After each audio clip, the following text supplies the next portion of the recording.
Bombe politique. Viktor Orban humilié publiquement. Merz. Mais quel séisme politique vient-on de vivre? Friedrich Merz voulait afficher sa puissance et c'est lui-même qui l'a mis à nu. Pas dans un huis clos devant quelques journalistes non en direct sous l'œil des caméras face à la presse mondiale. Et c'est Viktor Orban de tous les hommes qui l'a démasqué. Le Premier ministre hongrois que les médias allemands aiment dépeindre comme un fauteur de troubles et un empêcheur de tourner en rond dans l'UE a, en cet instant précis, montré ce que signifie la véritable souveraineté. Et Friedrich Merz, le voilà maintenant exposé au grand jour, comme un imposteur démasqué. Merz voulait prouver qui commande en Europe. Il est venu à Bruxelles avec un objectif clair, priver la Hongrie de son droit de vote. Article 7, durcir la procédure, couper les fonds, briser la résistance hongroise. Tel était le plan. Une démonstration de force, rien de moins. Mais qu'a-t-il récolté? Un boomerang revenu en pleine figure avec une violence inattendue. Viktor Orban n'a pas seulement bloqué cette offensive frontale, il l'a retournée, exposée au grand jour et méthodiquement démontée. Avec un calme implacable, il a expliqué que ce n'est pas la Hongrie qui menace l'Europe, mais bien l'arrogance politique de Berlin. Ceux qui pensent pouvoir dicter aux autres nations ce qu'elles doivent penser, ceux qui veulent forcer l'unité par le chantage financier, trahissent l'esprit européen. Des paroles claires, et Merz, lui n'a eu pour toute réponse qu'un silence impuissant. Orban ne s'est pas contenté de répliquer, il a frappé fort. Il a mis à nu le vrai visage du nouveau gouvernement allemand. Un gouvernement qui, sous la houlette de Merz, tente de recycler l'agenda échoué de la coalition Feu tricolore, repeinte aux couleurs du conservatisme. Ceux qui espéraient un tournant politique avec Merz seront amèrement revenus. Migration toujours idéologique, guerre en Ukraine toujours une course folle à l'armement, économie toujours en déclin, et c'est précisément ce que Viktor Orban a résumé dans un des moments les plus brutaux de ce séisme politique. Pendant que Trump, de retour dans le bureau ovale, cherche des issues diplomatiques, l'Allemagne s'accroche à sa logique de guerre. Pas de dialogue pour Merz, mais plus d'armes, plus de milliards, plus d'escalade.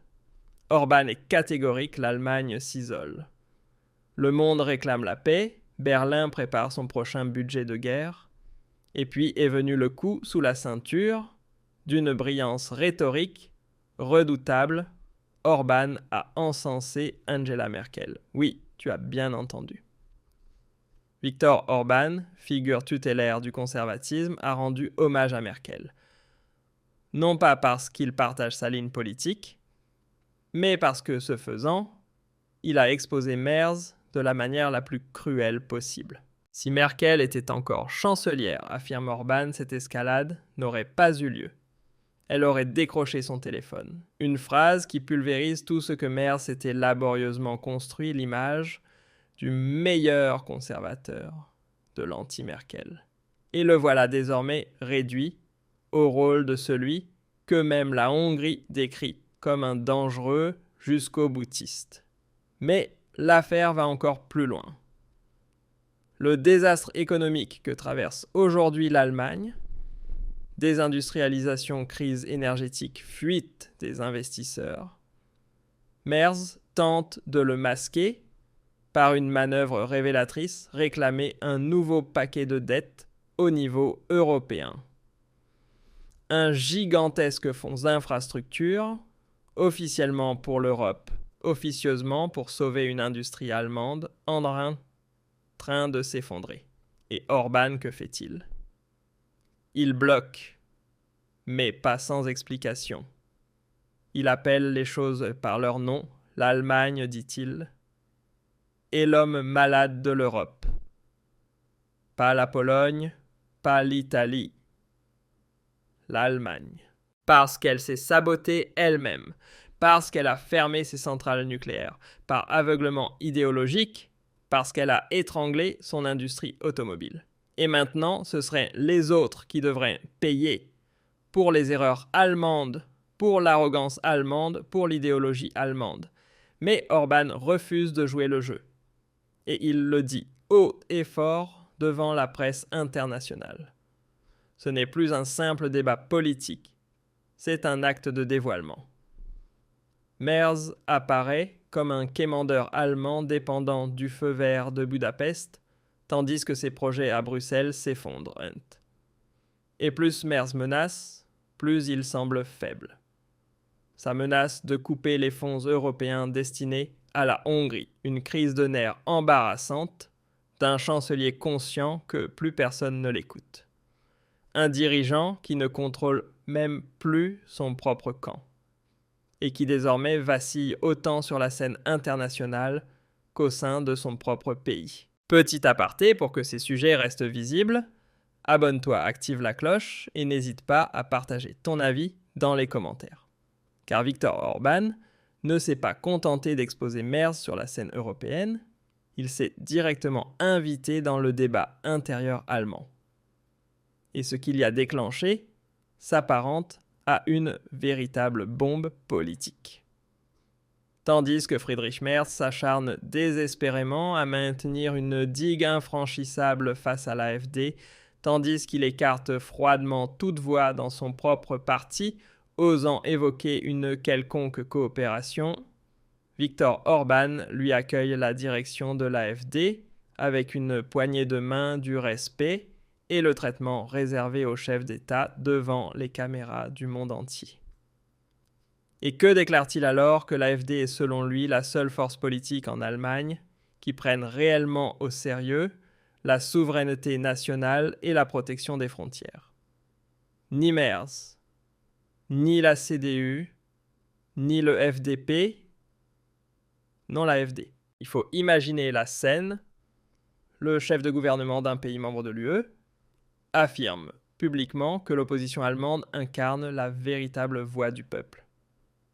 Et Merz, il tremble, car il comprend parfaitement ce que cela implique. Avec ces mots, Orban s'adresse directement à des millions de citoyens frustrés, ceux qui se sentent trahis par les partis traditionnels, ceux qui en ont assez des mensonges, des interdits, de la rééducation idéologique. Et voilà qu'un chef d'État voisin leur dit « Je vous entends, je vous vois, et je ne vois aucun défenseur de vos intérêts à la chancellerie, mais bien dans l'opposition. Ce n'est pas de la diplomatie, c'est un coup de force politique. Et pour Merz, un véritable cauchemar.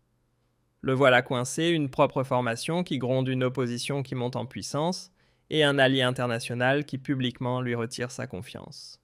Et tout cela alors que les sondages s'envolent pour l'AfD. Même les électeurs bourgeois commencent à se poser la question, qu'est-ce qui reste de vraiment conservateur dans cette CDU? Quelle différence avec les Verts quand il s'agit de guerre de migration, de climat, d'idéologie?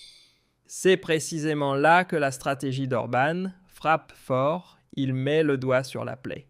Il montre que Merz n'est pas un dirigeant souverain. C'est un homme entraîné par les événements. Un soldat du parti plus effrayé par l'AfD que par un effondrement économique. Un chancelier qui érige une muraille politique à coups de force. Non pour freiner l'extrémisme, mais pour sauver sa propre peau. Et c'est exactement ce que Viktor Orban vient de dévoiler au grand jour. C'est ce qu'on appelle une exécution politique. Sans balle, sans scandale. Juste avec des mots des faits, une analyse tranchante. Et un timing si précis qu'il ne laisse à Merz aucune chance de reprendre son souffle. Car le monde observe. Les médias, la population, les adversaires politiques, tous voient ce qui se joue. Le chancelier allemand est désarmé à Bruxelles, isolé à Berlin et publiquement humilié sur la scène internationale.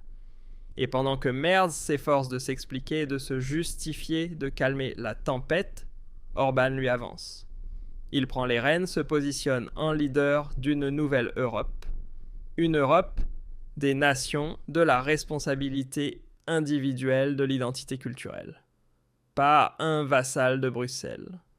Pas un exécutant des ordres venus de Berlin, mais un État souverain avec du cran. Et le contraste n'a jamais été aussi flagrant. D'un côté, Friedrich Merz, technocrate gestionnaire de parti incarnation de l'ancien ordre.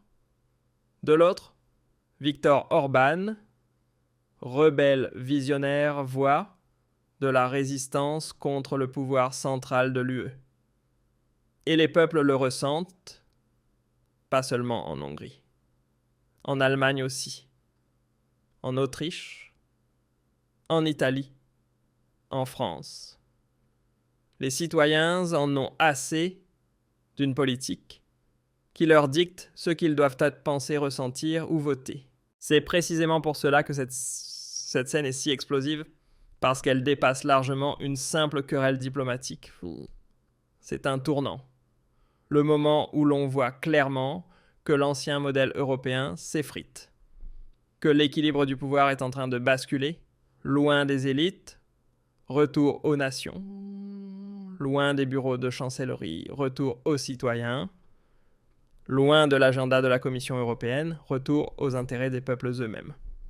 Petite parenthèse, mais crucial si tu penses que l'État te protégera lors de la prochaine crise, regarde bien autour de toi. La vérité, c'est que tu es seul. Et si tu n'as pas de plan, tu te feras balayer. C'est exactement pour cela que nous avons mis en place notre système de préparation aux crises. Un cours complet pas à pas pour protéger ton argent, ta liberté et ta vie avant qu'il ne soit trop tard. Le lien est en description. Et soyons clairs, en 2025, ignorer cela serait une des plus grandes erreurs de ta vie. Ce n'était pas un hasard, c'était du calcul politique. Orban a choisi ce moment avec précision. Il l'a préparé, orchestré, exécuté, avec une clarté qui ne laisse plus de place à l'ambiguïté. Celui qui croit encore, après cet affrontement, que l'Allemagne dicte les règles en Europe, n'a rien compris. Les règles sont en train de changer. Et quelqu'un comme Orban les réécrit à sa manière. Un salut amical à tous ceux qui n'associent pas démocratie à censure. Bienvenue sur Vera im Licht. Si tu veux plus de contenu comme celui-ci, si tu en as assez des opinions sous surveillance et des discours aseptisés, abonne-toi, aime cette vidéo et dis-nous en commentaire si tu penses que Merz se relèvera un jour de cette humiliation. Car une chose est sûre, l'Europe est éveillée et elle n'écoute plus Berlin.